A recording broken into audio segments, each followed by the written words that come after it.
மத்தியில் காங்கிரஸ் கட்சி ஆட்சிக்கு வந்த போதெல்லாம் இந்தியாவின் நிலப்பகுதிகள் அண்டை நாடுகளுக்கு தாரை வார்க்கப்பட்டதாக மத்திய அமைச்சர் அனுராக் சிங் தாக்கூர் குற்றம் சாட்டியுள்ளார்.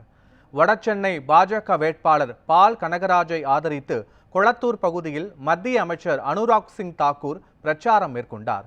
அப்போது செய்தியாளர்களிடம் பேசிய அவர், கச்சத்தீவை இலங்கைக்கு தாரை வார்த்தது காங்கிரஸ் கட்சி என்று கூறினார். இந்த விவகாரத்தில் ஓட்டு வங்கிக்காக திமுக மௌனம் சாதிப்பதாக விமர்சனம் செய்தார். முதலமைச்சர் மு.க. ஸ்டாலின் தொகுதியான கொளத்தூர் மோசமான நிலையில் காணப்படுவதாகவும் குற்றம் சாட்டினார்.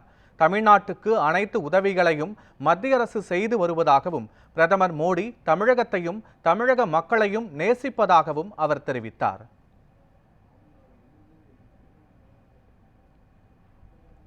அவரை தொடர்ந்து பேசிய வடசென்னை வேட்பாளர் பால் கனகராஜ், வடசென்னையில் வெற்றி பெற்றால் பொதுமக்களின் குறைகளை பிரதமர் மோடியிடம் நேரில் தெரிவித்து சரி செய்யப்படும் என்றும் உறுதியளித்தார்.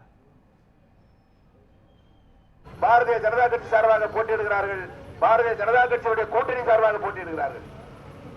இப்பொழுது மாற்று வந்துவிட்டது. உங்களுக்கு வேறு வழி இல்லாமல் இருந்த நிலை மாறிவிட்டது. இதுவா அதுவா, இது 5 வருடம், அது 5 வருடம், உங்களுக்கு வேறு வழி கிடையாது. இவன் தவறு செய்தால் அவனுக்கு அடுத்த முறை வாக்களித்து அவன் தவறை இவன் சுட்டி காட்டுவான், அவன் மீது இவன் நடவடிக்கை எடுப்பான் என்று மாறி மாறி வாக்களித்த உங்களுக்கு இது ஒரு பொன்னான காலம், அற்புதமான நேரம். இந்த முறையும் நீங்கள் தவறு செய்யக்கூடாது.